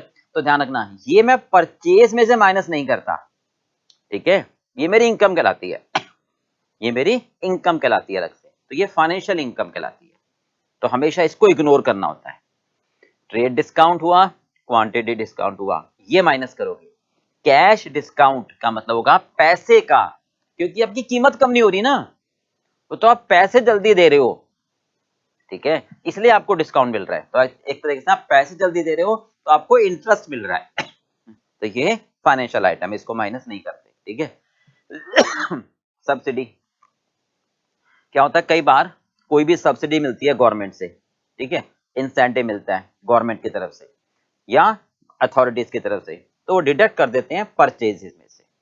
ये ध्यान से सुनो क्या होता है, ये कुछ प्रोडक्ट होते हैं जो एसेंशियल कमोडिटी में आते हैं, मतलब इकोनॉमिक के लिए जरूरी होते हैं, जैसे गैस हो गई, ठीक है, ऑयल हो गए, नहीं, बेसिक नीड की आवश्यकताएं हो गई, गेहूं हो गया, आटा हो गया, तो ये जब चीजें, ऐसी चीजें होती हैं जब हम सप्लायर से खरीदते हैं, ठीक है, तो गवर्नमेंट ये कहती है कि भाई ठीक है, आप अगर आप अगर मान लो 100 रुपए दे रहे हो सप्लायर को, ठीक है, आप अगर गवर्नमेंट ये कहती है सप्लायर को 100 रुपए दे रहे हो, नहीं, तो सप्लायर को ही ये कह देते हैं कि भाई ठीक है, आप कस्टमर से 100 रुपए ले लो, ठीक है, हम जिस कस्टमर ने खरीदा है, यानी हमने सप्लायर से खरीदा है, तो गवर्नमेंट हमारे को 20 रुपए की सब्सिडी दे रही है कि भाई मेरे लिए महंगा पड़ रहा है, मतलब मुझे ये सामान महंगा पड़ रहा है तो शायद मैं कम यूज करूंगा,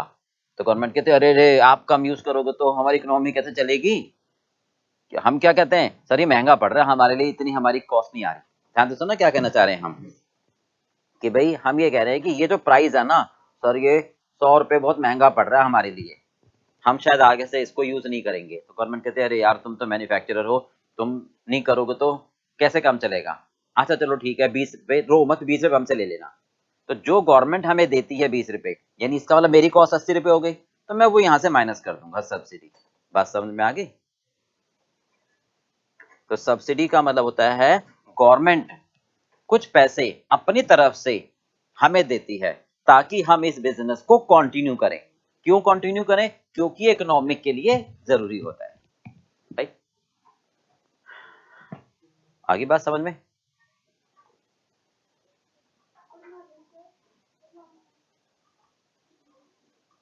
रोड टैक्स, अगर हमने कोई भी मटेरियल परचेज किया है, नहीं, मान लो हम दिल्ली में रहते हैं, मान लो हमने बॉम्बे से मेटल परचेज किया है, यूपी से परचेज करा, तो रास्ते में कोई भी हम रोड टैक्स देंगे या टोल टैक्स देंगे, अगर हम पे कर रहे हैं, अगर हम पे कर रहे हैं, ठीक है, तो वो हमारी कॉस्ट में ऐड हो जाएगा। मतलब 100 रुपए का सामान खरीदा, रास्ते में हमने रोड टैक्स दे दिया 20 रुपए, तो मेरी कॉस्ट 20 रुपए ऐड हो जाएगी। ठीक है। अच्छा, अब 3 आते हैं जीएसटी। ये मैं शायद पहले भी आपको बता ही चुका हूं कॉस्ट शीट में। ठीक है, जीएसटी, जीएसटी और सीजीएसटी तीनों मिलाकर हम कहते हैं simple GST, goods and service tax. तो ये ध्यान से दोबारा समझ लो, जो भी गुड्स एंड सर्विसेज टैक्स हम पे करते हैं, अगर हमें क्रेडिट मिल जाता है, अगर हमें इनपुट क्रेडिट मिल जाता है, तो हमारी कॉस्ट का पार्ट नहीं आता है, और अगर हमें क्रेडिट नहीं मिलता है तो हमारी कॉस्ट का पार्ट आता है। ठीक है, जैसे हम इसको ये समझ लें, जैसे हम इसको ये समझ लें जीएसटी, नहीं, गुड्स एंड सर्विस टैक्स। मान लो मैंने रॉ मेटेरियल खरीदा 100 रुपए का मिस्टर रामलाल से, मिस्टर रामलाल से मैंने रामलाल को 100 रुपए दे दिए, ला मेटेरियल दे दे, लकड़ी दे दे। ठीक है, इस पर हमने उसको जीएसटी दिया, कितना? 10 रुपए का, 18 रुपए का, चलो ठीक है, हमने इसको 18 रुपए जीएसटी दे दिया। नहीं, तो ये तो इनडायरेक्ट टैक्स होता है। तो रामलाल 18 रुपए लेकर क्या करेगा? गवर्नमेंट के खाते में जमा करा देगा, नहीं, गवर्नमेंट को डिपॉजिट करा देगा 18 रुपए, तो गवर्नमेंट के पास 18 रुपए आ गए। ठीक है, ध्यान से समझना, मेरी कॉस्ट सपोज 118 रुपए हो गई, मैंने इसमें और वैल्यू एडिशन किया, लकड़ी खरीदी, चेयर बनाई। ठीक है, अब अब जो फाइनल मेरी प्राइस आई, चेयर बनाकर मैंने बेचा, ठीक है, कस्टमर से मैं जीएसटी लूंगा। मान लेता हूं मैं, सपोज कैलकुलेशन इजी करने के लिए, कस्टमर से मैंने 18 रुपए जीएसटी लिया, तो ये मेरी फाइनल प्राइस आई। कस्टमर से मैंने इतना अमाउंट ले लिया, ठीक है, अब मैं क्या ये 18 रुपए, ध्यान से सुनो, क्या ये 18 रुपए दोबारा गवर्नमेंट को जमा कराऊं? गवर्नमेंट के पास तो डबल आ गए, गवर्नमेंट के पास तो डबल आ गए। तो जब मैं लूंगा ही कस्टमर से और जमा कराऊंगा ही, तो इसका मतलब मुझे, इसका मतलब क्या होगा? मुझे इसका फायदा मिल रहा है, मुझे इसका, क्योंकि मैंने ऑलरेडी पे कर दिया है, क्योंकि मैंने इसको ऑलरेडी पे कर दिया, तो गवर्नमेंट एक ही बार तो लेगी, बार बार थोड़ा ना लेगी, तो गवर्नमेंट के पास तो एक ही बार आना है, नहीं, तो इसका मतलब ये मेरी कॉस्ट में नहीं आना चाहिए। तो इसका मतलब जब मैं कस्टमर से लूंगा, ठीक है, तो गवर्नमेंट को जमा करा दूंगा, यानी इसका मुझे बेनिफिट मिलेगा। नॉर्मली मैं अगर बात करूं तो ये प्राइस ज्यादा होगा, ध्यान से सुना, क्योंकि ये अमाउंट ज्यादा होगा परसेंटेज के हिसाब से। तो अगर हम बात करें, तो ये मान लो 200 रुपए हो जाता है, और ये सपोज 20 रुपए हो गया, मान लो जीएसटी, कस्टमर से मैंने 20 रुपए लिया, तो मैं क्या हुआ? सर 20 रुपए अब आपको मैं क्यों जमा कराऊं? नहीं, 18 रुपए तो मैं ऑलरेडी जमा करा ही चुका हूं, तो आपको 2 रुपए जमा कराऊंगा, या तो ये कहूंगा। अब अगर मैं 20 रुपए जमा कराता हूं, ठीक है, तो इसका मतलब जो 18 रुपए का बेनिफिट मिल रहा है, तो यानी ये मेरी कॉस्ट में ऐड नहीं होगा। तो इसलिए सिंपल से आप एक बात याद रखो कि अगर if credit is available, if credit is available, नहीं, then it not become a part of cost, right? चलिए,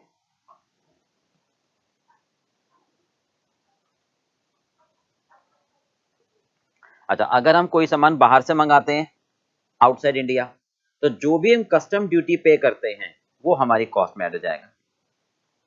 ये बात समझ में आ गई? दोबारा, अगर हम कोई भी सामान, जैसे सपोज, ध्यान से सुनना भाई, ये हमारा इंडिया है, ठीक है, और ये हमारा US, United state of US, यहां से सामान मंगा रहे हैं, ठीक है, यहां से हम सामान मंगा रहे हैं, ओके।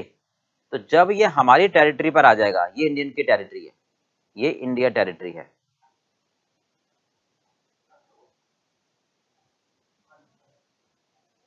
ठीक है। तो यहां पर जब सामान आ जाएगा तो गवर्नमेंट रिलीज नहीं करेगी, क्योंकि बाहर से सामान आ रहा है। तो यहां से लेकर अपनी फैक्ट्री तक लाने के लिए यहां पर हमें गवर्नमेंट को कस्टम ड्यूटी देनी पड़ेगी। तो जो भी मैं कस्टम ड्यूटी पे करूंगा वो मेरी कॉस्ट का पार्ट बन जाएगा, ओके, वो मेरी कॉस्ट का पार्ट बन जाएगा। अच्छा, डेमरेज डिटेंशन। अब कई बार गवर्नमेंट वहां पर क्या करती है कि हम लिमिट से ज्यादा सामान मंगा लेते हैं, तो वो हमसे पेनल्टी चार्ज कर लेते हैं। ये तो हमारी गलती है ना कि भाई हमने अपलोडिंग गलत करी, ऑफलोडिंग गलत करी, तो हमें कुछ ना कुछ रिश्वत देनी पड़ती है कई बार, या वहीं रोक लेते हैं, डिटेंशन मनी देनी पड़ती है या पेनल्टी। मतलब इस तरह के जो खर्चे होते हैं, इस तरह के जो खर्चे होते हैं जो हमारी लापरवाही की वजह से होते हैं, वो सारे खर्चे हम लॉस कहते हैं, वो हम कॉस्ट का पार्ट नहीं कहते हैं, ठीक है। इसको हम परचेजेज में कभी भी नहीं जोड़ते हैं, इसको हम परचेजेज में कभी भी नहीं जोड़ते हैं। क्लियर बात? चलिए आगे चलते हैं। इंश्योरेंस अगर मैंने कराया है, कमीशन दी है, फ्रेट, ये हमेशा कॉस्ट का पार्ट बनेगा। कि भाई आप मटेरियल मंगा रहे हो बाहर से और आपको लग रहा है कि रास्ते में गुड्स डिस्ट्रॉयड हो जाएंगे, तो पहले इंश्योरेंस करवा लो। नहीं, कमीशन दो ब्रोकरेज जिससे मटेरियल खरीद रहे हो किसी एजेंट के थ्रू, कार्टेज, ये हमेशा कॉस्ट का पार्ट बनते हैं, इनको हमेशा कॉस्ट में जोड़ा जाता है, ठीक है भाई। हाँ जी, अगला आता है कॉस्ट ऑफ कंटेनर, ठीक है। ध्यान से देखो, कॉस्ट ऑफ कंटेनर इसका मतलब क्या होता है? दो होते हैं, नॉन रिटर्नेबल और रिटर्नेबल, ठीक है। जो नॉन रिटर्नेबल हैं उनकी कॉस्ट हमेशा ऐड करते हैं परचेज कॉस्ट में, राइट। मतलब जैसे मान लो आपने कोई भी कंटेनर, कंटेनर का नाम होता है कार्टन एक तरीके से, उसमें लिक्विड मंगाया, नहीं, मान लो आपने यूपी से, ठीक है, कोई लिक्विड मटेरियल मंगाया और एक कंटेनर में आया, राइट। इस कंटेनर की कॉस्ट 10,000 रुपये होती है, नहीं, तो अब ये कैसा है कंटेनर? नहीं, कम ले लेते हैं, मान लो अभी कहते हैं रिटर्नेबल, नॉन रिटर्नेबल। इस कंटेनर की, ये प्लास्टिक का है, इसकी कॉस्ट मुश्किल से 500 रुपए की है। इसमें हमने लिक्विड मंगाया, तो अब लिक्विड जब हमारे पास आ गया, ठीक है, तो वो लिक्विड निकालकर हम अपने स्टोर में प्रोडक्शन को भेज देंगे। तो जो प्लास्टिक का कंटेनर बचेगा, अब वो 500 रुपए का मतलब यूजलेस हो गया ना, वो थोड़ा मैं वापस करूंगा। तो जो सप्लायर ने मुझे भेजा है मटेरियल, उसमें कंटेनर की कॉस्ट उसने जोड़कर भेजी हुई है, उसने कंटेनर की कॉस्ट जोड़कर भेजी है बेसिकली। नहीं जोड़ी और अलग से लिखा है तो मैं जोड़ूंगा, यानी वो कॉस्ट का पार्ट बनेगा। भाई जैसे आप समझो कि आप वाटर बॉटल खरीदते हो बिस्लेरी की, है ना, तो पानी बॉटल में आता है। तो अगर मान लो 18 रुपए का पानी है और 2 रुपए की बॉटल, तो आप 20 रुपए पे कर रहे हो उसको, तो आप यानी 2 रुपए परचेज कॉस्ट में तो जोड़ रहे हो, यानी बॉटल की जो कॉस्ट है वो पानी की कॉस्ट के साथ जुड़कर आई है, तो इसका मतलब वो जुड़ेगी। मेरी बात समझ में आ गई? आप जैसे कोल्ड ड्रिंक आप परचेज करते हो, नहीं, तो कोल्ड ड्रिंक अगर आपने 20 रुपए की पेप्सी ली, ठीक है, प्लास्टिक की बोतल ली है उसमें, तो 18 रुपए की तो वो पेप्सी है, 2 रुपए प्लास्टिक की बोतल की कॉस्ट उसी में जुड़ी हुई है। तो इसका मतलब वो मैं वापस थोड़ा करूंगा, वो तो लेके मैं फेंक दूंगा। क्लियर है? तो उसको बोलते हैं नॉन रिटर्नेबल। इतनी बात समझ में आ गई? अब कई बार क्या होता है कि मेरा मेटेरियल ऐसा होता है कि वो बड़े हैवी कंटेनर में आता है जिसकी कॉस्ट 5,000 रुपए है, जिसकी कॉस्ट 50,000 रुपए है। तो हम उस कंटेनर से मटेरियल निकाल लेते हैं। भाई मान लो मैंने यूपी से कंटेनर में मटेरियल मंगाया, ठीक है, अब वो मटेरियल मैं निकाल लूंगा और खाली कंटेनर साफ करके मैं सप्लायर को वापस कर दूंगा। तो सप्लायर ये कहेगा कि भाई जो कंटेनर आपको मैंने भेजा था पहले तो वो मुझसे 5,000 रुपये ले लेगा एज सिक्योरिटी, और जब मैं उसको वापस कर दूंगा तो मान लेते हैं वो 4800 रुपये मुझे वापस कर देगा। इसका मतलब बेसिकली 200 रुपये क्या कहलाया, कंटेनर का किराया, क्योंकि उस वेंडर ने तो कंटेनर खरीदा हुआ है, वो तो 10 सप्लायर को भेजेगा, 10 कस्टमर को भेजेगा, 20 कस्टमर को भेजेगा, उसके बाद उसके कंडम हो जाएंगे, तो उसकी कॉस्ट वो 20 से चार्ज करेगा, है या नहीं। तो जब मैंने उससे कंटेनर में सामान खरीदा तो मेटेरियल कॉस्ट में कंटेनर की कॉस्ट जुड़ गई, ठीक है, और जब मैंने खाली कंटेनर यूज करके उसको वापस कर दिया, मटेरियल निकाल के अपने गोदाम में रख लिया, तो वो मुझे 4800 रुपये वापस कर देगा। तो यानी जब मैंने खरीदा तो 5,000 रुपये जो मैंने पे करे वो जुड़ जाएंगे, और जो अमाउंट वो मुझे दे रहा है वो बाद में माइनस हो जाएंगे। मेरी बात समझ में आ गई हम, राइट भाई। तो इसको बोलते हैं हम रिटर्नेबल कंटेनर, इसको बोलते हैं रिटर्नेबल कंटेनर। तो जो सिक्योरिटी हम उसको देते हैं वो हमारी बाद में वापस आ जाती है कुछ किराया काट के। तो जितने पैसे हम उसको पे करते हैं वो पहले ऐड हो जाते हैं, और जितने पैसे वो मुझे बाद में रिफंड करता है उतने पैसे माइनस हो जाते हैं। तो difference is called rent, depreciation etcetera. बात समझ में आ गई। चलिए अब आता है शॉर्टेज, ठीक है। शॉर्टेज का मतलब क्या होता है कि दो कारण होते हैं, नॉर्मल रीजन और एबनॉर्मल रीजन, ठीक है। जो नॉर्मल रीजन की वजह से होता है वो हमारी कॉस्ट का पार्ट बन जाता है। जैसे हम कोई भी जैसे सपोज हमने 100 यूनिट खरीदे, ठीक है, हमने 100 यूनिट खरीदे, ठीक है, उसकी कॉस्ट मान लो 50 रुपए के हिसाब से आई, 5,000 रुपए।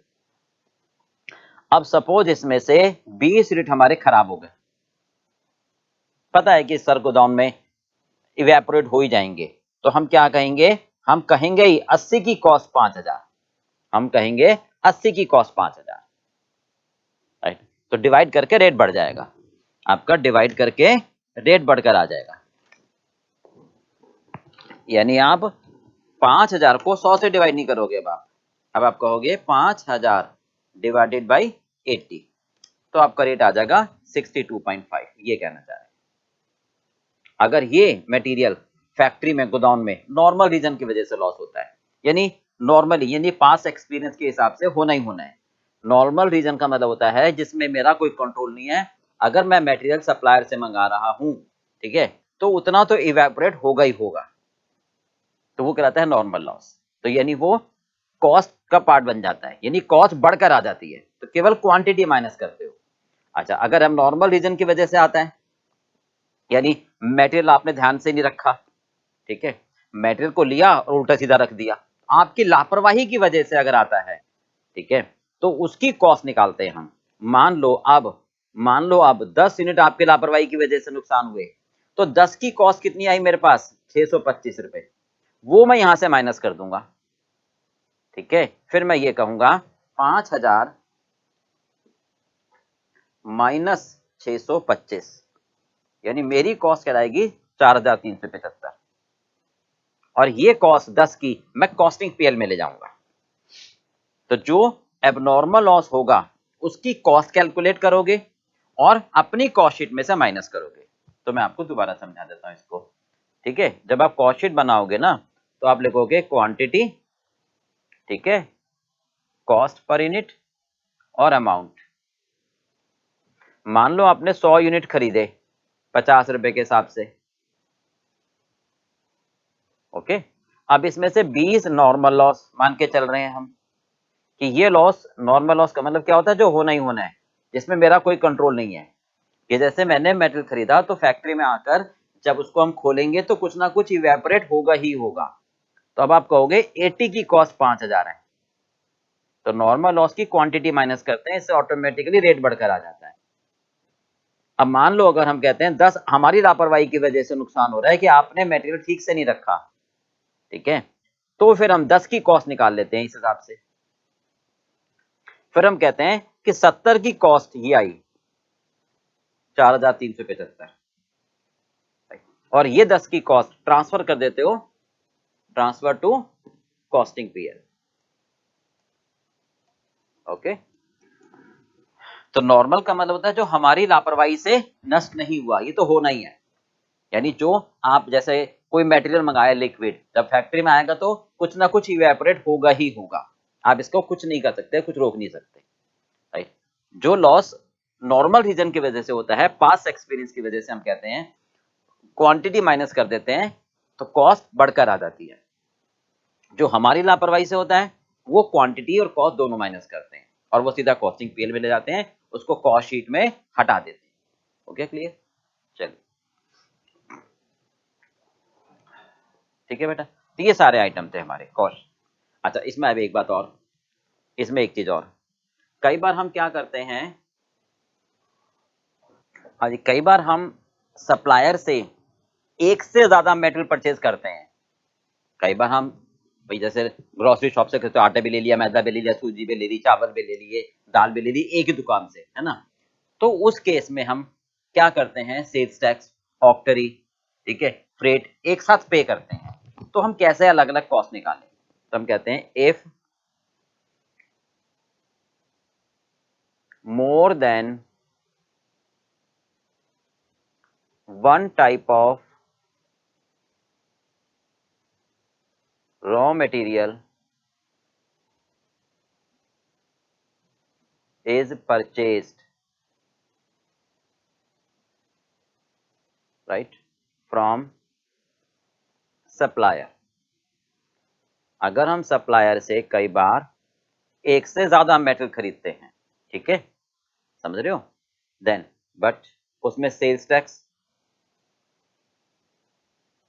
नहीं, फ्रेट, ऑक्टरी, चुंगी वगैरह पेड, कंसोलिडेटेड, नहीं, देन सेग्रीगेशन। तो सेग्रीगेशन कैसे होती है? देखो, फॉर एग्जांपल हम ये कहते हैं हमने मटेरियल खरीदा, ठीक है, ए, बी और सी, ओके, परचेज प्राइस इनकी दे रखी होगी, समझ रहे हो, है ना, टोटल। ध्यान से सुनना जरा क्या कहना चाह रहे हैं। अब हमने फ्रेट, अब हमने फ्रेट, ठीक है, ऑक्टरी, चुंगी, सेल्स टैक्स, ठीक है, ये सबका इकट्ठा दे दिया, ये सबका मैंने इकट्ठा दे दिया। तो ये कैसे अपोर्शनमेंट होगा, ये कहना चाह रहे हैं, राइट। सेल्स टैक्स हमारा जो भी होगा वो ये इनवाइस वैल्यू के हिसाब से बटेगा। भाई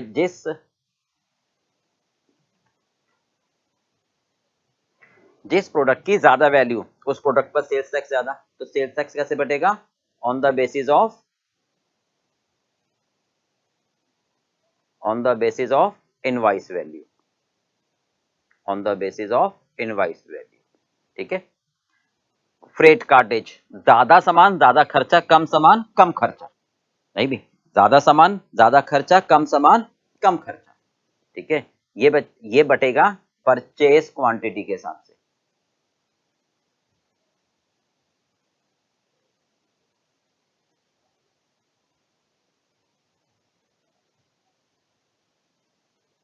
ठीक है।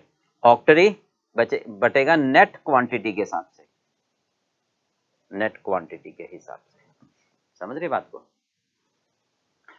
भाई जैसे हम ये मान लो, हम ये कहते हैं ए और बी, मान लो दो मटेरियल है मेरे, ठीक है, इनवाइस वैल्यू, ठीक है, ये मान लो इसकी है 1000 रुपये, इसकी है 2000 रुपये, तो टोटल हो गई आपकी 3000 रुपये।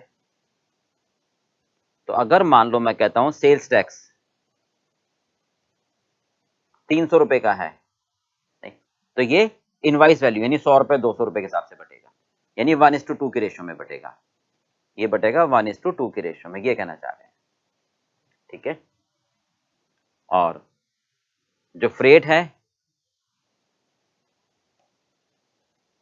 ठीक है, मान लो मैंने ए खरीदा मान लो मैंने 10 किलो, ठीक है, और बी खरीदा मैंने 40 किलोग्राम, नहीं, अच्छा नहीं, और कम लेते हैं, ए खरीदा मैंने 40 किलोग्राम और बी खरीदा मैंने 10 किलोग्राम, ठीक है, और फ्रेट मैंने दिया 500 रुपए का, 50 रुपए का, तो 50 किलोग्राम पर 50 रुपए, ठीक है, तो 40 किलोग्राम पर 40 और 10 किलोग्राम पर 10, ये बटेगा 4:1 के रेशियो में। और ऑक्टेरी कोई भी होगा, चुंगी वगैरह, ये नेट क्वांटिटी। नेट क्वांटिटी कैसे निकालते हैं हम? Effective quantity. ये कैसे निकालोगे? जितनी क्वांटिटी आपने परचेज करी है, जितनी क्वांटिटी आपने परचेज करी है, जितनी भी क्वांटिटी आपने परचेज करी है, राइट, माइनस कोई शॉर्टेज अगर हो गई रास्ते में तो वो माइनस हो जाएगी, नहीं, और कई बार ये नेट परचेज, कई बार हम ये मान के चलते हैं यार इतना तो लॉस होगा ही होगा, एक प्रोविजन बना लेते हैं, provision for further loss, deterioration, कि भाई ये इतना तो लॉस होना ही होना है, तो ये कहलाता है net effective quantity. Net effective quantity इस रेशो में बढ़ता है, ठीक है। अच्छा, और कॉस्ट निकालनी हो तो ये भी ध्यान रखना, नेट कॉस्ट जो आती है फाइनल, ठीक है, वो हमेशा डिवाइड कर देते हैं हम इफेक्टिव क्वांटिटी से, तो हमारे पास कॉस्ट पर यूनिट आ जाती है, ठीक है। चलो, इसको हम स्टॉक रेट भी कहते हैं, ओके। चलो आज अब इसको नोट कर लो।